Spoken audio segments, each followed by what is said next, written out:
Hey guys, how's it going? Hope you're doing well. My name is Crown, and today I'm going to read you some very interesting stories that I hope that you're gonna love. And now, without further ado, let's go!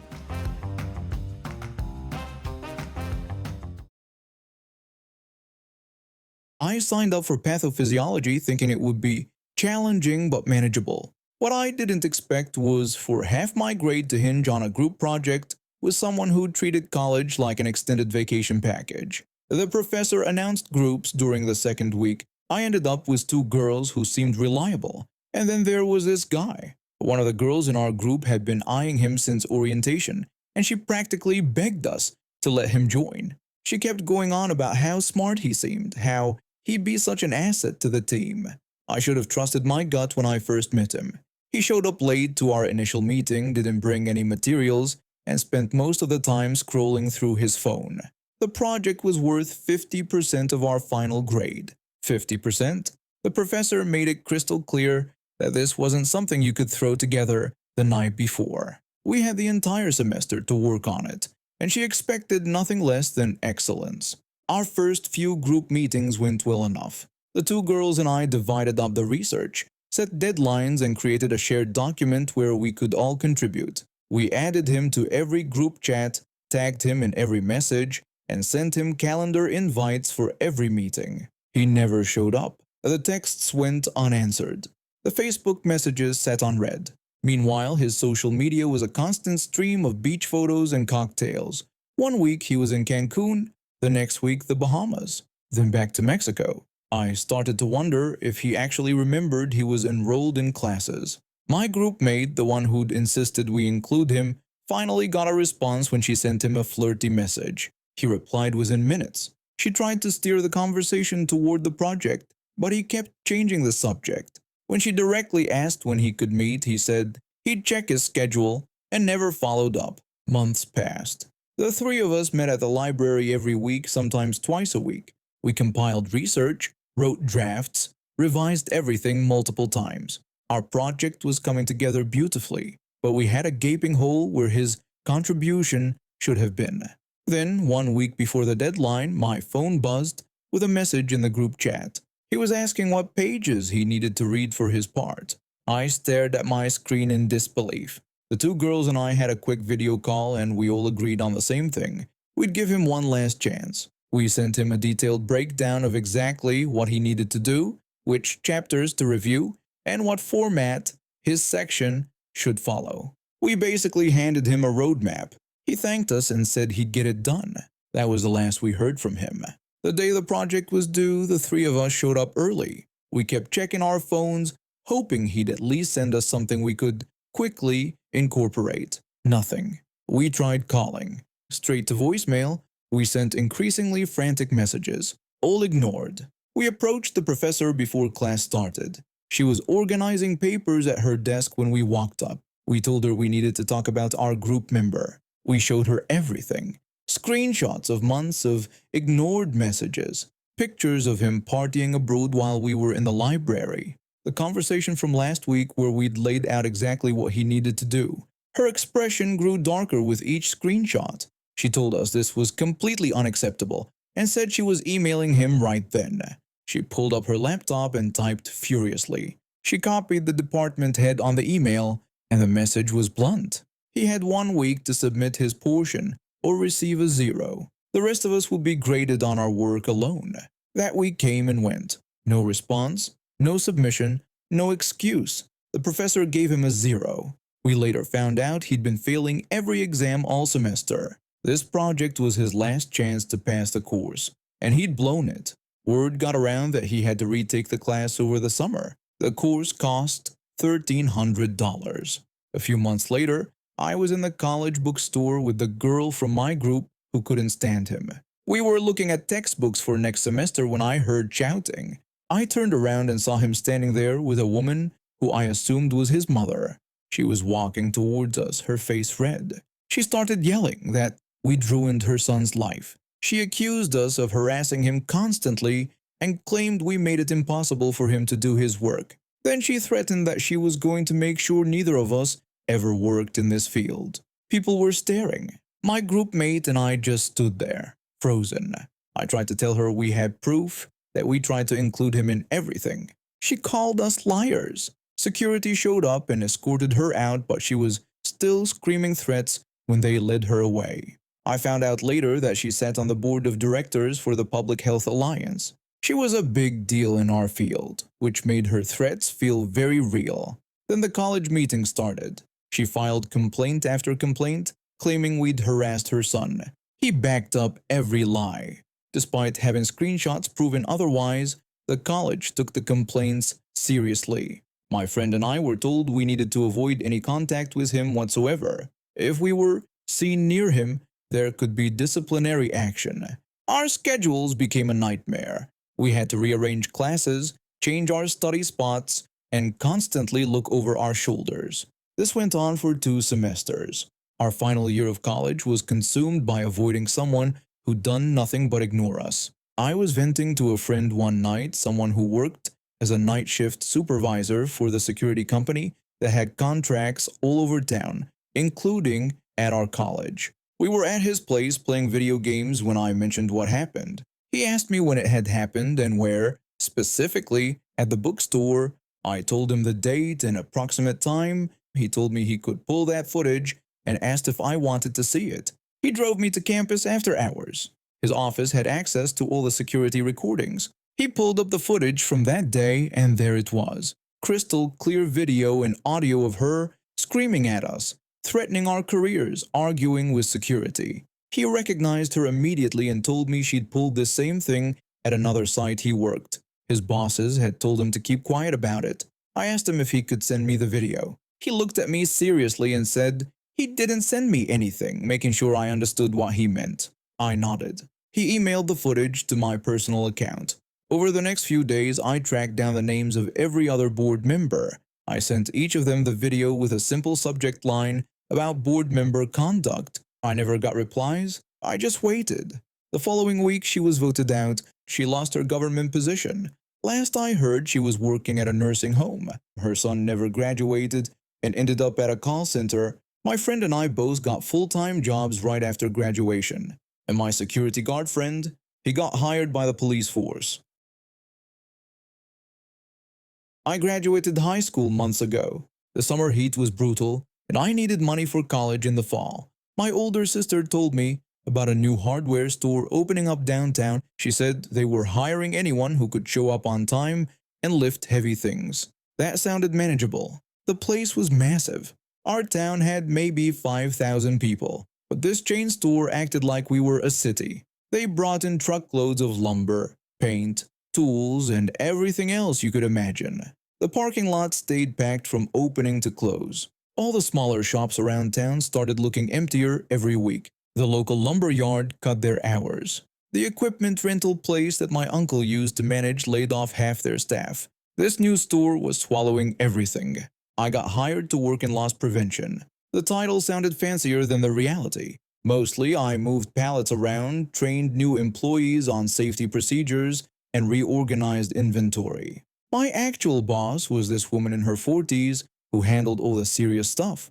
When someone stole something or we had register problems, I'd bring it to her and she'd take over from there. One Tuesday afternoon, she called me into her office. She told me to close the door and sit down. I asked if I'd messed something up. She said no, but explained we had a situation developing. She asked if I knew the guy who worked Register 4 on weekends. I said yeah, the tall guy from my graduating class. She confirmed that was him, then told me he'd been taking money from his register, about $80 over the past month. I asked if she was sure. She said she had him on camera multiple times, slipping 20s into his pocket when he thought nobody was watching. I asked if she was going to fire him. She said not yet, that the money was already gone. She wanted to catch him stealing merchandise instead, something valuable, so she could involve the police and make sure this didn't happen again. I felt uncomfortable. The guy wasn't my friend, but we'd walked the same hallways for 4 years. He played basketball. I remembered seeing his name in the local paper when they made it to regionals. I asked what she needed me to do.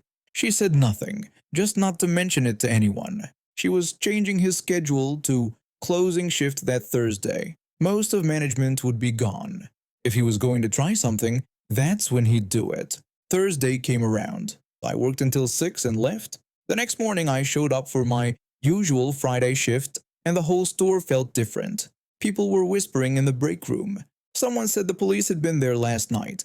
My boss found me around lunchtime and she told me they got him, that he'd tried to walk out with a power drill set worth $430 retail.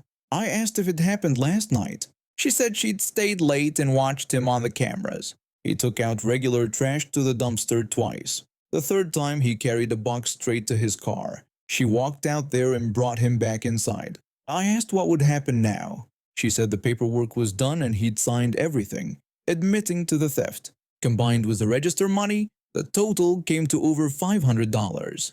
That made it a felony. My stomach dropped. I asked if it was really a felony for that amount. She said the law was the law. They called the police and they took him in. He'd go to court the next week. I didn't see him again after that. School was almost over anyway.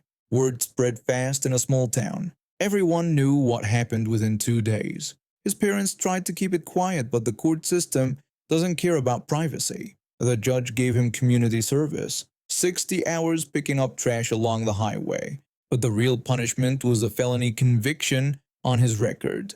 Turned out he had scholarship offers. 3 different colleges wanted him for their basketball programs, full rides. His whole future planned out. Every single scholarship vanished within a week. The schools had clauses about criminal records. Felony theft violated all of them. His parents couldn't afford to send him to college without that money. He tried appealing to the schools, explaining it was a mistake, promising it would never happen again. None of them budged. I saw him a few months later at a gas station. He was pumping gas into an old sedan with primer spots on the doors. He looked tired. We said hey to each other. I asked how it was going. He said he was getting by. We stood there for a minute while the gas pump clicked off. He told me he was cutting hair now, that he'd gotten an apprenticeship at that place on Main Street. It paid minimum wage, but it was something. I said that was good. He asked if it really was. I didn't know what to say. He said he thought about it every day, about that stupid drill set. He didn't even remember why he took it. He had $80 in his pocket from the register and could have just bought the thing. But he got cocky and thought he was invincible. I told him I was sorry. He said not to be, that he did it to himself. He got in his car and drove off. I finished filling my tank and left. I went to college that fall like I planned. Got my degree, moved to a bigger city. The hardware store is still there, still busy, still crushing the local competition. My boss probably moved up in the company. The whole thing probably doesn't even register for her. Just another day stopping theft. But I think about him sometimes. How one decision, one moment of stupidity, derailed everything he'd worked for. This happened about 15 years back when I was working as a firefighter and investigator for an independent fire department. I held the rank of lieutenant, which came with the investigator position, and I was stationed at one of our bigger firehouses. The place housed 2 engines, a newer one 10-tower ladder truck, a chief car, and a utility truck. We had a solid crew there, and everyone rotated through food duties daily. On the day this all went down, it was my chief's turn to handle cooking. My friend managed a small grocery store a few miles from the station. We'd known each other for years, and he'd occasionally call me about random stuff. The store had this long stretch of empty space right out front with clear markings that read, "Emergency vehicles only." Pretty straightforward, right? Well, not for everyone. There was this guy who drove a really nice BMW. Every single week he'd pull into that emergency vehicle spot like he owned the place. My friend had asked him politely multiple times to park somewhere else, but this guy always had the same response. My friend called me one afternoon clearly fed up. He told me he was done with this guy who just bragged about making more in a day than my friend made in a week so he could park wherever he wanted. I asked if he was serious, and my friend confirmed it was word for word what the guy said every time he tried to explain the parking rules. I told my friend I'd keep an eye on the spot and see what I could do about this situation. I decided to swing by the store the next day in our utility truck. The vehicle had department decals on the doors and a single red light mounted on the dashboard, so it was clearly marked as an official vehicle. I pulled right into the emergency vehicle spot and started heading toward the store entrance. The BMW driver stopped me and said I couldn't park there because it was his special spot. I turned around to see him standing there with his arms crossed. I pointed at the decal on my truck door and explained that I was on official duty and allowed to park there. He told me I couldn't be a firefighter because I was a girl, and he demanded I move my truck and leave. I just stood there for a second, completely stunned. I was proud of what I did. Out of 2,000 members in our department, only 5 of us were women. I'd graduated at the top of my class. His words hit me hard, and I felt my face getting hot with anger. I walked into the store and went straight to my friend's office to cool down and figure out what to do about the parking violations. While we were talking, I noticed a notice on his wall about an upcoming inspection for the fire suppression system. That's when an idea started forming in my head. I gathered some information from my friend and headed back to the station. When I got there, I found my chief and told him everything that had happened. My chief was this massive 6'6", 320-pound Samoan guy who treated everyone in the department like family. When I told him what the BMW driver had said to me, his face turned red. I told him I had an idea for how to handle this if he was interested. He said he was listening, so I explained my plan. He loved it and immediately called a station meeting where I laid everything out for the crew. We decided we'd conduct a fire drill and inspection at the store the next time this guy parked in the fire lane. We'd bring the old truck and one engine, and we'd make it a proper training exercise. 2 weeks went by before my friend called the station.